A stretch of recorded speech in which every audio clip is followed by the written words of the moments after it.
नमस्कार सर्व भावी शिक्षकांचे MG अकॅडमीमध्ये मनापासून स्वागत मित्रांनो.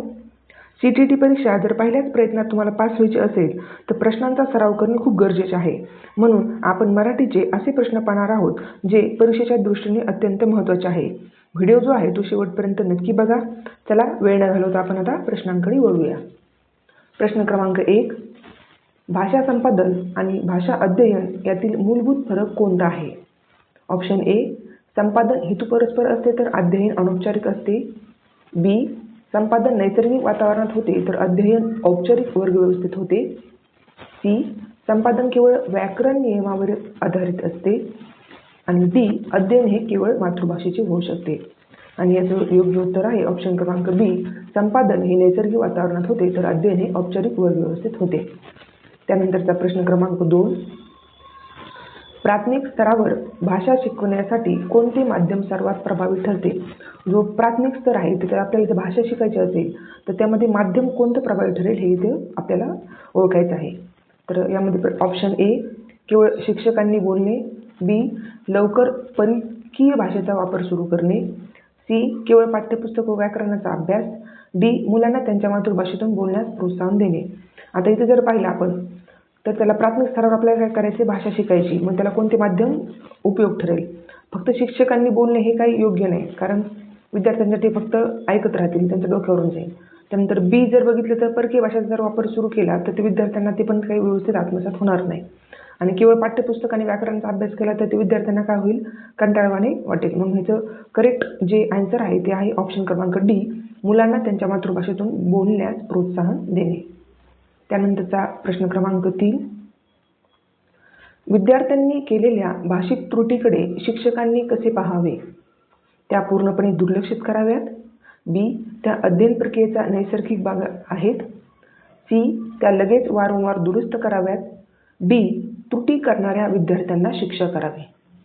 आता इथे जर बघितलं ऑप्शन तर विद्यार्थ्यांना शिक्षा करणे हे योग्य नाही, त्यामुळे डी ऑप्शन चुकीचं आहे. त्या वारंवार दुरुस्त कराव्यात हे पण चुकीचं आहे. त्या पूर्णपणे दुर्लक्षित कराव्यात ते पण चुकीचं आहे. आणि याचं योग्य उत्तर आहे ऑप्शन क्रमांक बी. तो काय आहे? अध्ययन प्रक्रियेचा एक नैसर्गिक भाग आहे. त्यानंतर प्रश्न क्रमांक 4. भाषा संपादन प्रक्रिया कशावर अधिक अवलंबून असते? Option A. भाषा ही प्रयोगशाळेतील तांत्रिक साधने. बी. पालकांनी दिलेला गृहपाठ. सी. परीक्षा व मूल्यमापन पद्धती. डी. संप्रेषणात्मक व भावनिक देवाणघेवाणीचा समृद्ध सामाजिक परिसर. आणि याचे योग्य उत्तर आहे ऑप्शन क्रमांक डी. प्रश्न क्रमांक 5. प्रत्येक मुलामध्ये भाषेची उपजत क्षमता असते असे कोणत्या दृष्टिकोनानुसार मानले जाते? Option A. वर्तनवादी दृष्टिकोन. बी. संरचनावादी दृष्टिकोन. सी. सहजतावादी उपजतवादी दृष्टिकोन. की डी. सामाजिक सांस्कृतिक दृष्टिकोन. आणि याचं योग्य आन्सर आहे ऑप्शन क्रमांक सी. सहजतावादी उपजतवादी दृष्टिकोन. त्यानंतरचा प्रश्न क्रमांक 6 बघूया. अध्ययन प्रक्रियेत खालीलपैकी कोणत्या घटकाचा समावेश होतो? आता इथे व्यवस्थित वाचायचे. काय दिलेलं आपल्याला? अध्ययन. अध्यापन नाही दिलेलं, अध्ययन. मग जी अध्ययन प्रक्रिया आहे त्याच्यामध्ये कोणत्या घटकाचा समावेश होतो? त्यामध्ये ऑप्शन क्रमांक ए. व्याकरण नियमाची जाणीवपूर्वक मांडणी. बी. अचेतन प्रक्रिया. सी. नैसर्गिक सामाजिक संवाद. डी. प्रयत्नांशिवाय सहज प्राप्त होणे. आणि याचं योग्य उत्तर आहे ऑप्शन क्रमांक ए. व्याकरण नियमाची जाणीवपूर्वक मांडणी. त्यानंतरचा प्रश्न क्रमांक 7. भाषा अध्ययनासाठी सर्वात महत्त्वपूर्ण घटक कोणता आहे? ए. केवळ शब्दांचे अर्थ तोंडपाठ करणे. बी. भाषा वर्गात औपचारिक सूचना आणि सरावांच्या संधी. सी. इतर भाषेचा वापर पूर्णपणे टाळणे. डी. संपूर्ण वेळ नैसर्गिक वातावरणात भाषा वापरणे. आणि याचे योग्य उत्तर आहे ऑप्शन क्रमांक बी. भाषा वर्गात औपचारिक सूचना आणि सरावांच्या संधी. त्यानंतरचा प्रश्न क्रमांक 8. नोम चॉम्स्की यांच्या मते मुलांमध्ये भाषा आत्मसात करण्याची क्षमता कशाच्या माध्यमातून व्यक्त होते? ऑप्शन क्रमांक ए. मानसिक विकास पातळी. बी. वर्तनवादी मजबूतीकरण. सी. सामाजिक अंतरक्रिया. डी. भाषा संपदा. संपादन यंत्रणा. आणि याचं योग्य उत्तर आहे ऑप्शन क्रमांक डी, भाषा संपादन यंत्रणा. त्यानंतरचा प्रश्न क्रमांक 9. भाषा अध्ययन आणि संपादनात मातृभाषेची भूमिका कशी असते? ऑप्शन ए, संकल्पना व नियम समजण्यासाठी उपयुक्त पूल म्हणून कार्य करते. बी, मातृभाषा नेहमीच अडथळा आणते. सी, केवळ संपादन प्रक्रियेत मदत करते. डी, मातृभाषेचा उपयोग पूर्णपणे टाळावा. आणि याचं योग्य आन्सर आहे ऑप्शन क्रमांक ए, संकल्पना व नियम समजण्यासाठी उपयुक्त पूल म्हणून कार्य करते. त्यानंतरचा प्रश्न क्रमांक 10. भाषा शिक्षणात त्रुटीचे विश्लेषण करणे शिक्षकांसाठी कशासाठी महत्त्वाचे आहे? ऑप्शन ए, विद्यार्थ्याच्या विचार प्रक्रियेतील अडचणी समजून घेण्यासाठी व अध्यापनात सुधारणा करण्यासाठी. बी, हुशार विद्यार्थ्यांची निवड करण्यासाठी. सी, विद्यार्थ्यांना शिक्षा करण्यासाठी. डी, वारंवार सराव घेण्यासाठी. आणि याचं योग्य उत्तर आहे ऑप्शन क्रमांक ए, विद्यार्थ्याच्या विचार प्रक्रियेत ज्या अडचणी आहेत त्या समजून घेण्यासाठी, अध्यापनात सुधारणा करण्यासाठी भाषेच्या शिक्षणामध्ये त्रुटीचे विश्लेषण करणे शिक्षकासाठी काय आहे? महत्त्वाचे आहे. त्यानंतर प्रश्न क्रमांक 11 बघूया. द्वितीय भाषा शिकवताना भाषा संपादन प्रभावी करण्यासाठी शिक्षकांनी काय करावे? ऑप्शन ए, केवळ व्याकरण नियम शिकवावे. बी, भाषेचा समृद्ध व अर्थपूर्ण वापर करून संवादाच्या संधी उपलब्ध करून द्याव्यात. सी, केवळ पाठ्यपुस्तकातील धडे वाचून दाखवावेत. की डी, रोज नवीन शब्दांचे शब्दकोश तयार करून घ्यावेत. तर याचं योग्य उत्तर आहे ऑप्शन क्रमांक बी, भाषेचा समृद्ध आणि अर्थपूर्ण वापर करून या संवादाच्या ज्या संधी आहेत त्या उपलब्ध करून विद्यार्थ्यांना द्यायच्या आहेत. त्यानंतरचा प्रश्न क्रमांक 12.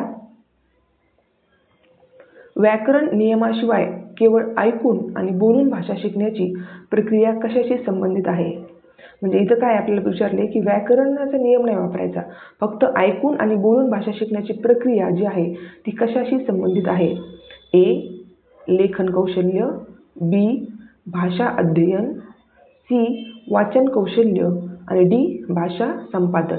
आणि याचे योग्य उत्तर आहे ऑप्शन क्रमांक डी, भाषा संपादन. त्यानंतरचा प्रश्न क्रमांक 13. वायगॉट्स्की यांच्या सामाजिक सांस्कृतिक सिद्धांतानुसार भाषेचा विकास कशातून होतो? ऑप्शन ए, औपचारिक व्याकरण नियमाच्या अभ्यासातून. बी, जैविकरित्या पूर्वनियोजित यंत्रणेतून. सी, केवळ अनुकरण व मजबूतीकरणातून. डी, सामाजिक अंतर्क्रिया आणि संवादातून. तर याचे योग्य उत्तर आहे ऑप्शन क्रमांक डी, सामाजिक अंतर्क्रिया आणि संवादातून. प्रश्न क्रमांक 14. प्राथमिक स्तरावर भाषण कौशल्य विकसित करण्यासाठी शिक्षकांनी कोणती पद्धत वापरावी? ऑप्शन ए, विद्यार्थ्यांना दैनंदिन जीवनातील ज्या घटना आहेत व अनुभवाबद्दल बोलण्यास प्रोत्साहन देणे. बी, शिक्षकांनी जास्तीत जास्त बोलणे. सी, रोज नवीन शब्दांचे पाठांतर करून घेणे. आणि डी, केवळ व्याकरणाच्या अचूकतेवर लक्ष देणे. तर याचं योग्य उत्तर आहे ऑप्शन क्रमांक ए, विद्यार्थ्यांना दैनंदिन जीवनातील ज्या घटना आहेत किंवा जे अनुभव आहेत त्याबद्दल त्यांना काय करायचं, बोलण्याला प्रतिसाद देणं. हे भाषण कौशल्याचं विकसित करण्यासाठी प्राथमिक स्तरावर ही पद्धत शिक्षकांनी वापरली पाहिजे.